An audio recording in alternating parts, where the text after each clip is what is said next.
Okay, I know what you're thinking. Indianapolis, really? But stay with me because the city is fucking cool. And if you don't believe me, I don't care. Because you're about to. You're about to believe me. Indy has secret tunnels, ghost stories, black millionaires, literary legends, Olympic champions, unsolved heiress murders, Caitlin Clark, and one of the wildest city planning stories in Midwest history. If you only know Indy as the place that hosts the Indy 500 or where you once had a layover, buckle up. Today, we are giving my hometown the deep dive it deserves, not the flyover summary, the actual juicy, sometimes spooky, often badass history that makes Indy Indy.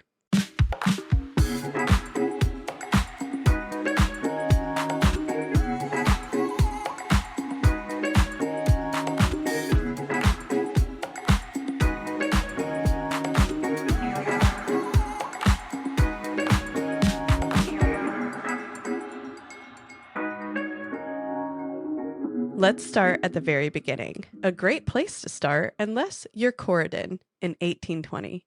That year, Indiana decided it needed a new capital. Corydon just wasn't cutting it anymore. The charming little town had big early settler energy, but let's be real, the only iconic thing to come out of Corydon is butt drugs. That's a real pharmacy. It was actually called Butt Drugs, and it was family owned. Its slogan, I love butt drugs. And yeah, I know what you're thinking. They did have free parking in the rear. The state wanted something more centralized, more accessible, and ready to grow. So they did what any ambitious frontier government that's not afraid of displacing indigenous folk would do. They spun around with their eyes closed, pointed at a random spot in the middle of a swamp, and said, "This is the future." And that is how Indianapolis was born. 1 year later, they hired Alexander Ralston to design the city. Ralston had helped lay out Washington, D.C., so he wasn't new to this. He was true to this. He designed a grid with a fancy circle in the middle that confuses tourists and, admittedly, locals to this day. Google Maps just gives up the second you hit Monument Circle. That's not a bug. That's Ralston's legacy. Back to the part that doesn't make the travel brochure. The land this city was built on was taken from the Lenape people due to the 1818 Treaty of St. Mary's. By 1832, Indianapolis was officially incorporated. Its population, under 5,000. Enter Dr. Isaac Coe, one of the OGs of Indy infrastructure. He looked around and said, "You know what this mosquito infested mud pit needs? Churches. Lots of churches." And the rest, as they say, is do nothing politicians and potholes. Let's talk about our legacy makers. First up, Madam C.J. Walker, born Sarah Breedlove in 1867 in Louisiana. She was the first person in her family born after the Emancipation Proclamation. She was orphaned at 7, married at 14, and widowed at 20, and making only $1.50 a week to support her and her daughter. She didn't have an easy start. So how did she become the first Black self-made millionaire in the United States? She started experiencing scalp issues and hair loss. She experimented with homemade remedies and created her own hair care line. She took on the name Madam C.J. Walker after marrying her husband, Charles Joseph Walker. So why is this a part of Indianapolis history? Indy had a growing Black middle class in the early 1900s. It was the perfect place for her headquarters. If you want to know more about her story, she was played by Octavia Spencer in the 2020 movie Self-Made, although they did take a few liberties. Major Taylor. Marshall Taylor, nicknamed Major because he wore a soldier's uniform while performing bike tricks outside an Indy bike shop as a kid. Major Taylor became the first Black world champion in any sport. He managed to do this while enduring brutal racism. He was banned from races. White cyclists would box him in, shove him off his bike, and throw things at him during races. He couldn't stay in the same hotels or eat in the same restaurants as the other athletes. He was once choked unconscious by a competitor after he beat him in a race. And despite all of this, he still won. America didn't appreciate him, so Major took his talents to Europe, where he drew massive crowds. Mary Ellen Cable. Mary Ellen was a brilliant educator who laid out the Civil Rights Foundation for Indianapolis. Her name is preserved in Cable Academy, an IPS school. She was the first president of the Indianapolis NAACP, and under her leadership, it became one of the most active chapters in the country. She fought for quality education for Black children when separate but equal really meant separate and barely funded. May Wright Sewall. May was born in Greenfield, Wisconsin, but moved to Indy in the 1870s after becoming a teacher. She helped found the Girls Classical School of Indianapolis in 1882, a prep school that gave girls the same education college-bound boys were getting. She chaired the National Woman Suffrage Association. She had bad bitch friends too, like Susan B. Anthony and Elizabeth Cady Stanton. She was running classrooms, political campaigns, and the patriarchy ragged. William Fortune, the ultimate civic overachiever. He built hospitals, he brought the Red Cross here, and he was a major figure in public health and in organizing the response to tuberculosis. John Green, author. Maybe a bigger Indy enthusiast than I am. Nerd fighter, the man who put Indy in every teenager's sob story with The Fault in Our Stars. He fights for public health funding like it's his full-time job. I mean, who's cooler than John Green? I'll tell you who. His wife, Sarah. She's a museum curator, art educator, and worked for Newfields for over a decade, where she played a role in bringing my daughter's favorite part of 100 Acres, Funky Bones. Funky Bones even makes a feature in the movie The Fault in Our Stars. Check out her YouTube series, The Art Assignment.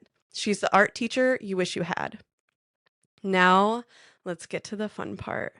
The lore. Tunnel conspiracies. People say there are underground tunnels running beneath downtown, from City Market to Monument Circle to Arsenal Tech High School. Some say they were Civil War hideouts. Others think they were bootlegger tunnels. No one really knows. Let's talk about the tunnels that has Reddit obsessed. They are locally legendary and weirdly plausible. The tunnel locations include City Market Catacombs. Yes, we have a catacombs. Indianapolis Union Station, Old Central State Hospital, and Fletcher Place basements, just to name a few. Some are verified, and some are more, I swear my cousin went once. The thing no one agrees on, why do they exist? Let's get into the theories. Civil War hideouts. Some believe the tunnels were part of the Underground Railroad, and there's some historical basis for this, as Indy has strong abolitionist roots. But many of the tunnels were created after the Civil War, which throws a wrench in that theory. Bootlegger tunnels. Indy had speakeasies, and some people swear there were hidden booze routes underneath the Slippery Noodle. This is a plausible theory. The tunnels could have been a way to connect warehouses to bars and wet homes, which explains the Fletcher Place basements. Medical transport of mental patients. Because some of the tunnels are connected to hospitals, including Central State Hospital, which is notorious for its dark past. The hospital was known for lobotomies, restraints, and treating the criminally insane and addiction. Secret military tunnels. People claim there are tunnels beneath Arsenal Tech High School from its days as a Civil War arsenal. Some say they were used as munitions transport, and some say they were used as bunkers. Students and staff have claimed to find sealed-off doorways in the basement. Shady government business.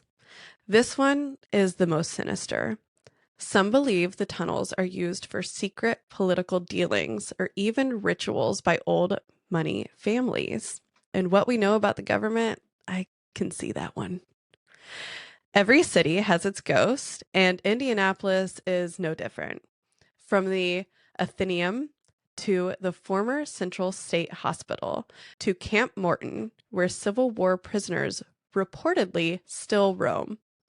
One of the most notorious, the murder of Dr. Helen Knob, a pathologist found with her throat slit in 1911. Dr. Helen Knob was born in Germany in 1860. She moved to Indianapolis and became the first female assistant pathologist for the state of Indiana. But in October of 1911, Helen was found dead in her apartment on Delaware Street. Her throat was slit from ear to ear. Police found no signs of a robbery and no signs of a struggle. At first, the city tried to call it a suicide, but her fellow women in medicine weren't having it. The wound was too deep, and the angle didn't match that of a suicide. One doctor said, "A woman cannot cut her own throat in that fashion." A private detective was brought in, and he believed the physician she was rumored to be romantically involved with was the murderer, but no charges were ever filed. Legend says her spirit still haunts the building where she was murdered. People have reported flickering lights, cold spots, mysterious footsteps, and even a few sightings of a woman in old-fashioned clothing.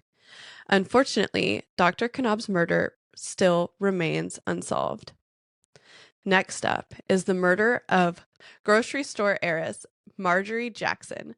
Marjorie inherited about $25 million from her husband. Marjorie was deeply religious and intensely private. She wrapped doorknobs in aluminum foil, claiming it kept out the demons. After a VP embezzled $700,000 from her accounts in 1976, she no longer trusted banks. She would withdraw about $8 million in cash over several months and stashed it around her modest home off of Spring Mill. This wasn't really a secret either. Many people knew Marjorie's house was overflowing with cash. In 1977, she was robbed of nearly $1 million. When the cops came to investigate, she told them to leave her property. That was a mistake because the thieves came back. Only this time, the robbers took more than just cash. They also took Marjorie's life. They shot her in the stomach, then set her house on fire. Some of the money is still missing to this day. One of the murderers said he buried about $1.7 million in the Arizona desert. Road trip, anyone? Plot twist, journalist Don Devereaux claims documents related to Marjorie's murder were accidentally destroyed in 1993. It was his belief that an FBI agent whose name kept coming up in his investigation helped himself to Marjorie's fortune. So, how did we get from frontier outpost to the crossroads of America? By the early 1900s, Indy was a manufacturing powerhouse, especially for cars. Detroit had the fame, but Indy had the factories. Then came the 1913 Great Flood, which destroyed thousands of homes, followed by massive labor strikes that changed how the city operated. By 1970, Mayor Richard Lugar pushed through a city-county merger called Unigov, which more than doubled Indy's population overnight. Then, Mayor William Hudnut modernized downtown, building cultural attractions, and turned Indy into the convention, sports, and racing hub it is today. Also, fun fact, the Children's Museum here is the largest in the world. Indianapolis isn't just basketball and brickyard races. It's culture, it's Hoosier hospitality, and Midwest resilience. If you've ever underestimated this place, now you know better. And if you live here, you know we're more than just potholes. Thanks for going on this ride with me. If you liked this episode, share it with a friend who still thinks Indy is boring. And let me know, should I do a full spooky Indy deep dive for Halloween? And What politician do you want to see me interview?